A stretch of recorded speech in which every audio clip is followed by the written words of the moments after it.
할렐루야. 아멘. 교도소 전도는 크게 경찰서 유치장 전도, 구치소 전도, 교도소 전도 세 가지로 나눌 수 있습니다.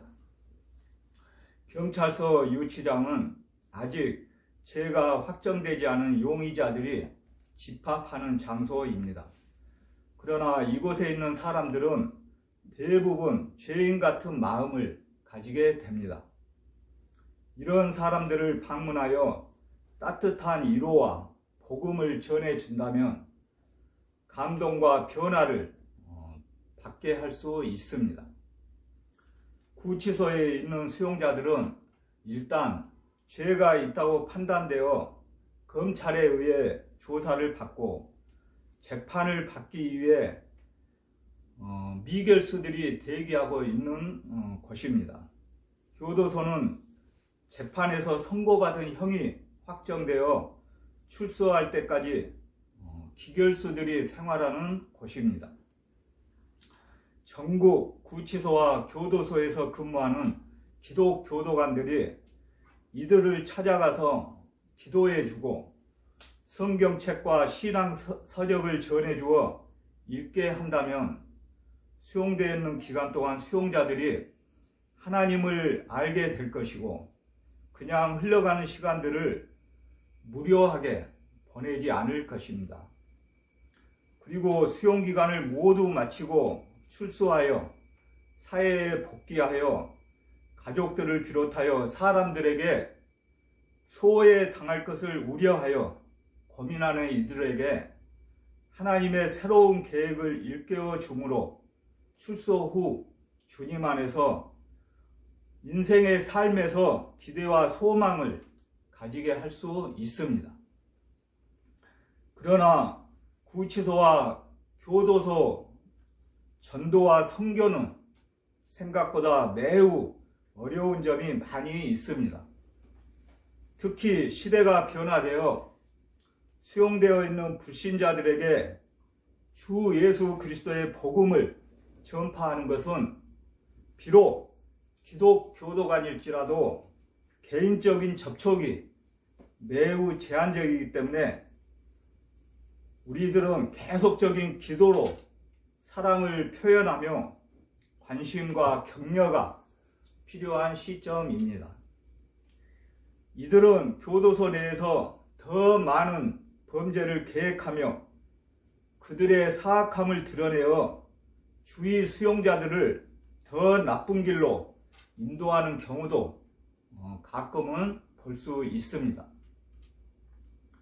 또한 전과자들이 출소 후에 사회에서 받아주지 않을 것을 염려하여 수용되어 있는 기간 동안 기독교도관들과 교회 그리고 목회자들을 의지하는 수용자들도 있습니다.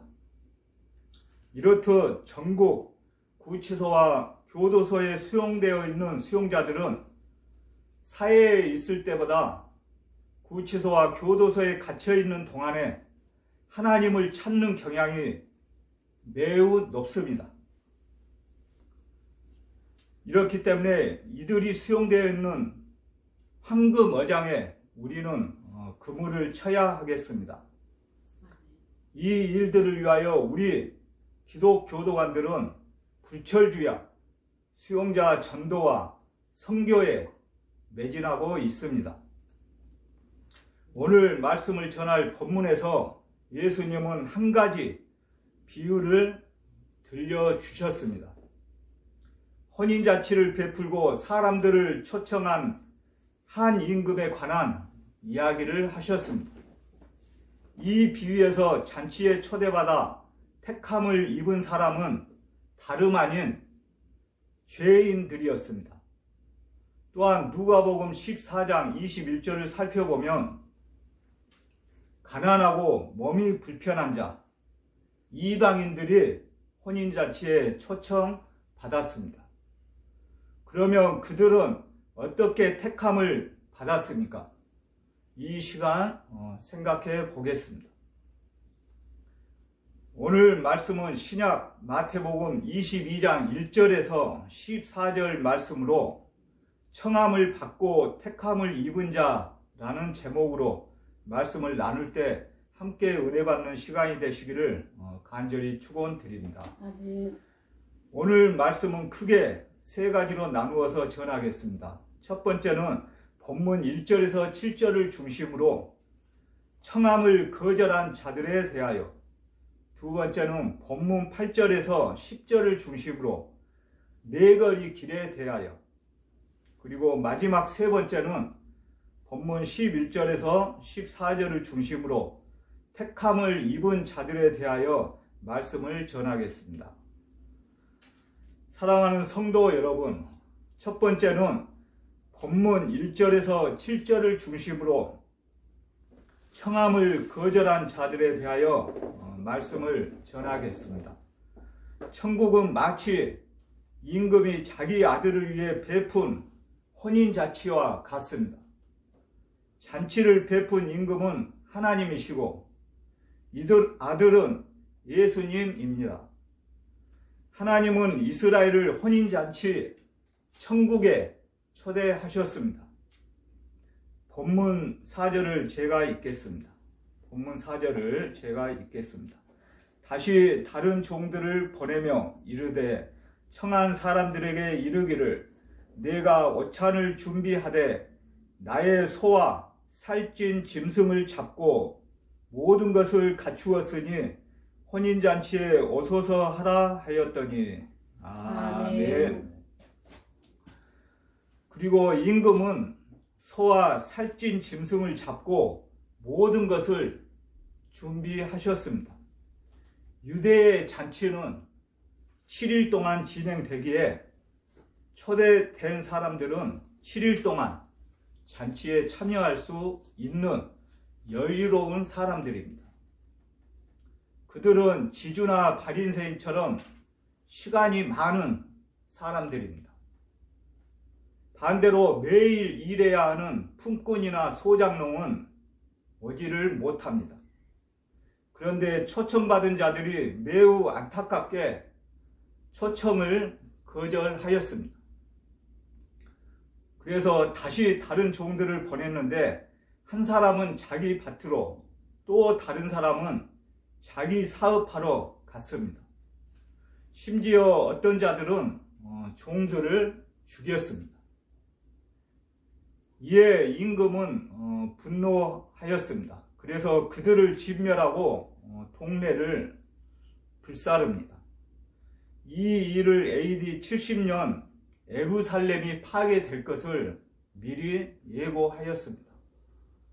성을 파괴하고 마지막으로 하는 일이 그 성을 불사르는 것입니다.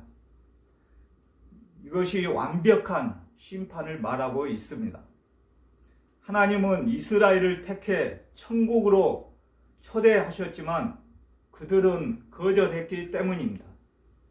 또한 하나님의 천국 초대를 거절하면 그 선택에는 심판이 따른다는 것을 말씀하고 있습니다. 사랑하는 성도 여러분, 두 번째는 본문 8절에서 10절 말씀을 중심으로 네거리 길에 대하여 전하겠습니다. 보통 이제 네거리 길을 이제 사거리 길이라고 우리는 통상 얘기를 하고 있죠. 임금은 초청한 사람들이 합당하지 않다고 판단하여 종들에게 다른 명령을 내렸습니다. 네거리 길에 가서 사람을 만나는 대로 초대하라는 명령을 내렸어요. 이에 종들은 네거리 길에 모두 나갔습니다. 네거리 길은 성 안과 성 밖을 연결하는 장소입니다. 이곳에는 유대인뿐 아니라 수많은 이방인이 오고 가는 장소입니다. 많은 사람이 다니는 곳입니다. 우리나라도 마찬가지죠. 네거리, 다시 말하면 사거리에서 사람들이 많이 모이기 때문에 전도를 많이 하고 있습니다. 지금은 코로나19가 확산되어 노방 전도를 할 수 없지만 지금 시점에 보통 3월, 4월이면 많은 교회들이 노방 전도를 해야 될 상황입니다. 아무튼 이곳에서 종들은 악한 자나 선한 자를 구별하지 않고 모두 혼인잔치에 데려왔습니다. 그 결과 혼인잔치에 사람들이 가득하게 되었어요. 종들이 나가서 데려온 사람은 모두가 이방인들이었습니다. 그들이 선한 성품을 갖고 있든 악한 성품을 갖고 있든 그것은 중요하지 않습니다.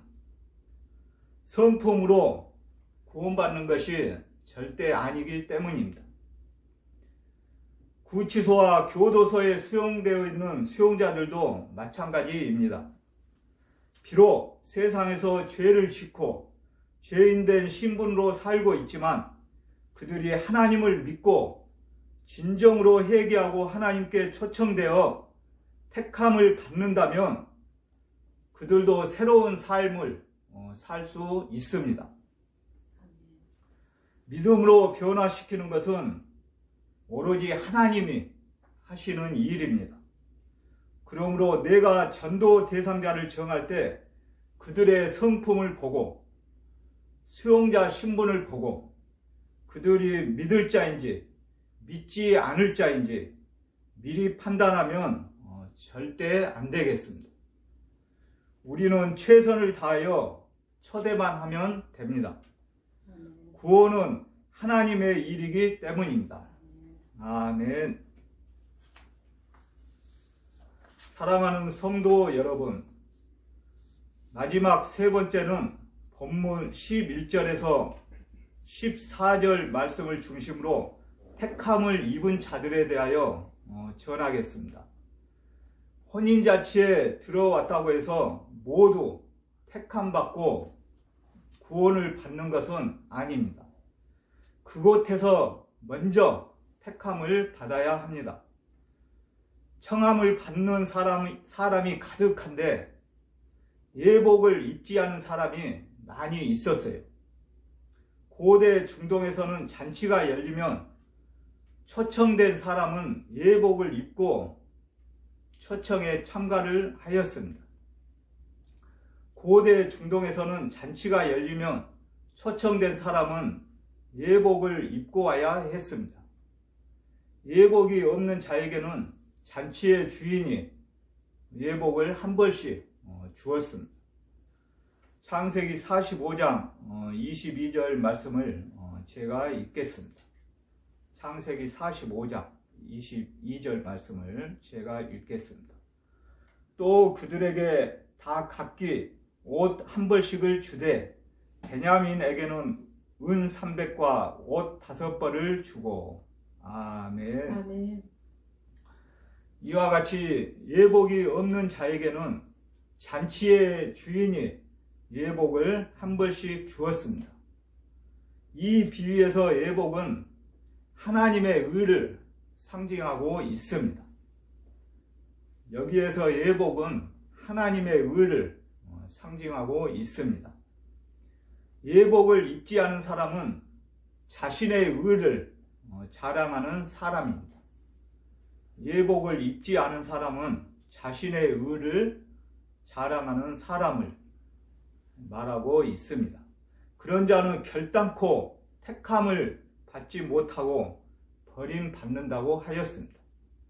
택함을 받기 위해서는 하나님의 의의 옷을 꼭 입어야 합니다. 그렇기 때문에 자기 행함, 공로, 노력으로 결코 천국에 들어갈 수 없습니다. 사랑하는 성도 여러분, 말씀을 정리하겠습니다. 하나님은 천국의 백성을 초대하셨습니다. 그러나 청함을 받은 유대인은 거절했고 네거리 길에서 나중에 청함을 받은 이방인은 예복을 입고 초청의 택함을 받았습니다. 네거리 길에 해당하는 헬라어 원형은 디엑소도스입니다. 디엑소도스로 탈출, 해방, 출애굽기라는 뜻을 말하고 있습니다. 네거리 길에 해당하는 헬라어 원형은 디엑소도스로 탈출, 해방, 출애굽기라는 뜻을 말하고 있습니다. 곧 자기 의를 벗고 죄에서 진정으로 출애굽하는 사람이 천국에 들어간다고 말씀을 하셨습니다. 초대받아도 오지 않는 다수의 유대인과는 대조적으로 사회적으로 악한 자들로 치부되는 많은 사람은 천국 복음을 맛보고 예수님의 말씀에 따랐습니다. 하지만 초대에 응해 혼인잔치에 온다고 해서 다 택함 받는 것은 아닙니다. 예수님의 천국 복음을 듣고 예수님을 따라다녀도 진정한 삶의 변화가 없다면 예복 없이 혼인잔치에 있는 것과 같습니다. 예수님과 그의 가르침에 대한 진정한 신뢰와 헌신이 있는 자들만이 혼인잔치에 합당한 예복을 입은 것이고 최종적으로 천국 백성으로 확정됩니다. 혼인잔치에 왔다는 것으로 만족해서는 절대 안 됩니다. 기독교를 자신의 종교로 삼는 것만으로는 부족합니다. 예수님과 예수님의 가르침에 진정으로 헌신하고 있는지의 여부에 따라 혼인잔치에 최종적으로 남은 자인지 아닌지 알곡인지 가라지인지 결정이 됩니다. 하나님은 지금도 세상 곳곳에서 앞에서 말씀드린 것처럼 기독 교도관들처럼 자기의 종들을 보내 복음을 전하게 하십니다. 그러나 예수님이 오시는 날 더 이상 복음을 전하는 일도 예수님으로 인해 구원받을 수 있는 기회도 닫힐 것입니다. 그러므로 예수님이 지금 우리에게 전도의 기회를 주시고 그 전도를 통해 회개의 기회를 주신 것에 감사하면서 사람들에게 복음을 전하는 전도의 사명을 기꺼이 감당해야 하겠습니다. 아멘. 제가 기도하겠습니다. 오늘 청함을 받고 택함을 입은 자라는 제목의 말씀을 통하여 기존에 초청했던 이들은 합당치 않은 자들이었습니다. 그래서 임금은 종들에게 다시 명령합니다. 혼인잔치를 대신 채울 이들을 데려오라고 하였습니다. 어떤 기준도 없습니다. 악한 자건 선한 자건 무조건 데려오라고 합니다. 구원은 이렇게 은혜로 이루어졌습니다. 구원은 우리의 조건이나 행위로 인한 것이 절대 아닙니다. 은혜로 초청받았음에도 어떤 이는 예복을 갖춰 입지 않았습니다. 주님이 특별한 것을 요구하시는 것이 아님에도 그것조차 충족하지 못한 이들은 결국 쫓겨납니다. 의의 옷을 입어야 천국 잔치를 누릴 수 있습니다. 분명 천국은 은혜지만 들어간 이는 적습니다. 저희 몸된 교정 선교교회 지체들과 전국 교정시설에 갇혀있는 형제 자매들, 그들을 돌아보고 있는 교도관, 그리고 오늘의 하나님 백성들 모두가 하나님의 의의 옷을 입고 주님의 초청에 응해야 하겠습니다.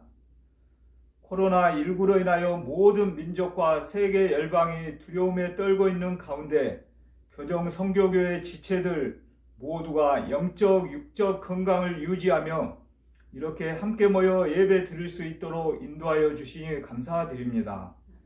하루빨리 코로나19가 종식되어 코로나19 이전의 상황으로 다시 돌아가 모든 그리스도인들이 교회 공동체에서 함께 모여 예배를 드릴 수 있도록 도와주시옵소서.